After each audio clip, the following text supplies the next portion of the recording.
আজ ফিলিস্তিনে নির্যাতিত মা বোনদের আর্তনাদের আওয়াজ আকাশ বাতাসকে ভারী করে দিচ্ছে। সে আওয়াজ যেন এসে বাংলাদেশের মুসলমানদের কানেও বাজে। ফিলিস্তিনি মুসলমানরা যখন নামাজের সারিতে দাঁড়িয়ে যায়, ইসরায়েলের মার্কিন যুক্তরাষ্ট্রের মদত পুষ্ট অবৈধ জারদ রাষ্ট্র ইসরায়েলের ইহুদিরা তখন সারিবদ্ধ হয়ে পাখির মতো গুলি করে মসজিদুল আকসায় নামাজরত মুসল্লিদেরকে, তা দেখে দেখে আমাদের ঘুম হারাম হয়ে যায়, আমাদের আনন্দগুলো কর্পূরের মতো উবে যায়, আমাদের কলিজায় রক্তের ক্ষরণ হয়।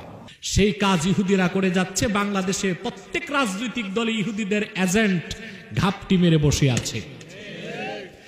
এক সাগর রক্তের বিনিময়েও কোনদিন বাংলাদেশকে ইসরায়েল নামক অবৈধ রাষ্ট্রকে স্বীকৃতি দিতে দেওয়া হবে না, হবে না, হবে না। সেজন্য বাংলাদেশে সাংবিধানিকভাবে সংসদে বিল পাস করতে হবে। এদেশের রাষ্ট্র ক্ষমতায় যখন যে সরকারি থাক, ইসরায়েল নামক অবৈধ রাষ্ট্রকে, জবরদখলকারী রাষ্ট্রকে কোনদিনও স্বীকৃতি বাংলাদেশ দিবে না। দ্বিতীয় বিশ্বযুদ্ধ হয়েছে 1939 সাল থেকে 1945 সাল পর্যন্ত 6 বছর। এই যুদ্ধের হোতাও ছিল ইহুদিরা।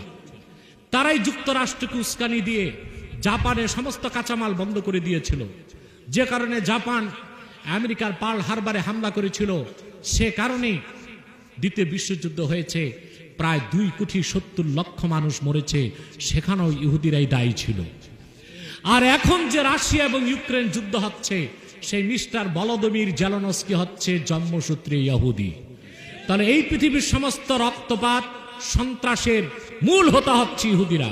সত্যিকার অর্থেই আল্লাহর ঘোষণা অনুযায়ী তারা অভিশপ্ত। এতটাই অভিশপ্ত, নিরস্ত্র নিরীহ মসজিদুল আকসায় নামাজরত মুসল্লিদের উপর গুলি করতে তাদের হাত কাঁপে না। ঠুনকো জাতিসংঘ দিয়ে আল আকসা মসজিদকে ইহুদি মুক্ত করা যাবে না। ঠুনকো জাতিসংঘ দিয়ে ফিলিস্তিনি মুসলমানদের অধিকারকে আদায় করা যাবে না। মুসলমানদেরকে হাতে, ফিলিস্তিনি মুসলমানদেরকে হাতে অস্ত্র তুলে নিতে হবে। 57টি মুসলিম রাষ্ট্রের রাষ্ট্রপ্রধানদেরকে সামরিক সহযোগিতা করতে হবে এবং ইসরায়েল ইহুদিদের বিষ দাঁতকে ভেঙে চিরকালের জন্য ফিলিস্তিনকে মুক্ত করতে হবে মুসলমানদেরকে। সম্মানিত সুধী, আজ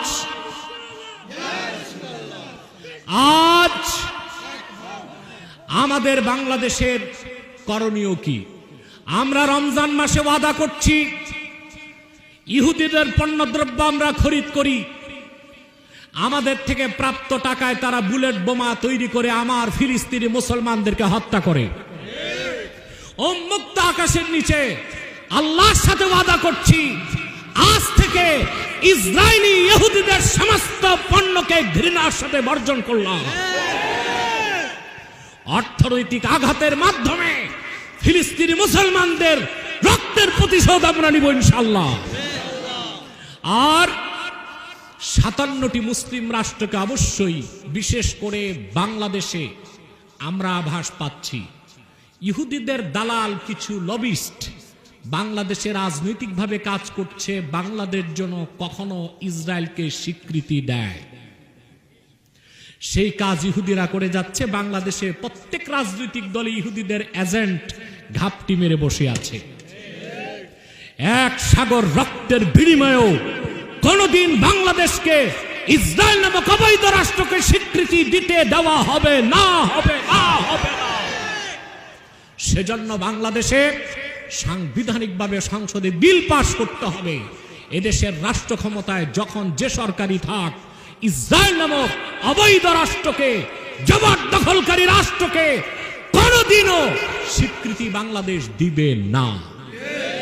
তৃতীয় আরেকটি কথা বলছি, ইসরায়েলকে পরিচালনা করে আমেরিকা।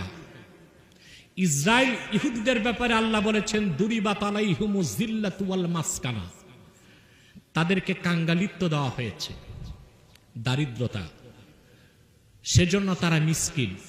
আমরা দেখি তাদের টাকা পয়সার অভাব নাই, বিলিয়ন বিলিয়ন ডলার তাদের কাছে না। শুধু যে থালাবাটি নিয়ে ভিক্ষা করে সেই মিসকিন নয়।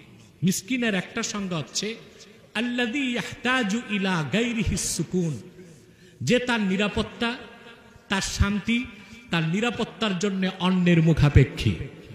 ইসরায়েল নামক অবৈধ রাষ্ট্রকে 1917 সালে বেলফোর চুক্তির মাধ্যমে কুখ্যাত ইংরেজ ব্রিটিশরা আরবদের ভূমি দখল করে বসিয়েছে। আর 1917 সালের পর থেকে এই পৃথিবীর অবৈধ মাস্তান যুক্তরাষ্ট্র ইসরায়েল নামক অবৈধ রাষ্ট্রকে প্রোটেকশন দিয়ে এসছে। আজকে যদি আমেরিকা তার হাত সরিয়ে ফেলে, বিশ্ব মানচিত্র থেকে ইসরায়েল নামক রাষ্ট্র নিশ্চিহ্ন হয়ে যাবে। তাহলে ইসরায়েল হচ্ছে আসলে মিসকিন, ইহুদিরা আসলে মিসকিন, তাদের অস্তিত্ব রক্ষার জন্য তারা আমেরিকার মুখাপেক্ষী। সেজন্য আমাদের ঘৃণা আমেরিকার প্রতি। তুমি ওয়ার এগেইনস্ট টেরোরিজম, সন্ত্রাসের বিরুদ্ধে যুদ্ধের নামে তুমি 2500 বছরের ইতিহাস ঐতিহ্যের লালন ভূমি গাউসে পাকের বাগদাদে হামলা করে লক্ষ লক্ষ মুসলমানকে হত্যা করেছ। তুমি আফগানিস্তানে নিরীহ নিরস্ত্র লক্ষ লক্ষ মুসলমানকে হত্যা করেছ।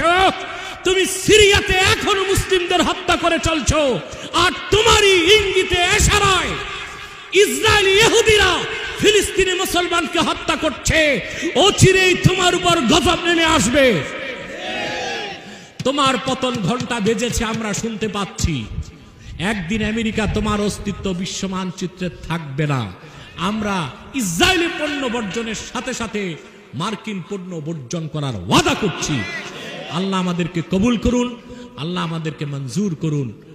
আল্লাহ তাআলা ফিলিস্তিনি মুসলমানদের জন্য যেন তার পক্ষ থেকে সুলতান আন নাসিরার ব্যবস্থা করে দেন।